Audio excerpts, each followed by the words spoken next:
The tightening and finishing process will proceed from the outside of the enclosure to the inside and from the edges to the center.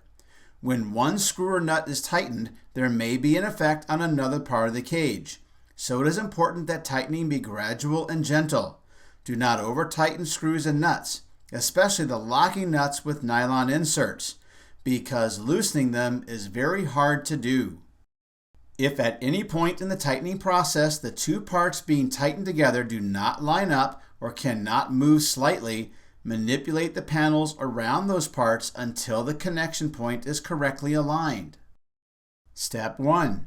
Tighten the screws at the tops of the wall panels outside the cage, starting with the screws at the bottom of the roof panels, then the screws at the bottom of the end plates, and finally the screws at the bottom of the gables.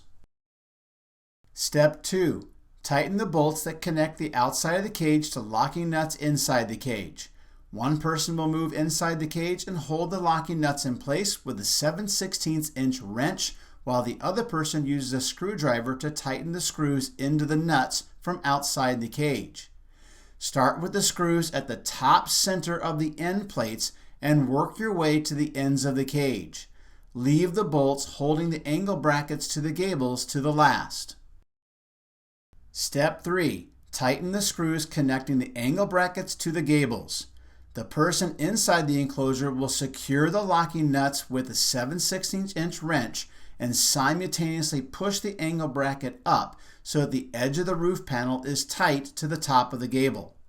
The other person will use a screwdriver to tighten the screw from outside the enclosure. Tighten the bolts just enough to hold the edge of the roof panels and angle brackets in this snug position. Repeat the tightening sequence, looking for connections that may have loosened as other parts were tightened. There is no need to over-tighten screws and nuts. If they are snug and do not rotate in the holes, they are tight enough. The assembly of your Suncatcher enclosure is now complete. Now you can move on to install accessories such as safety catches, feeding and watering systems, perches, or catwalks.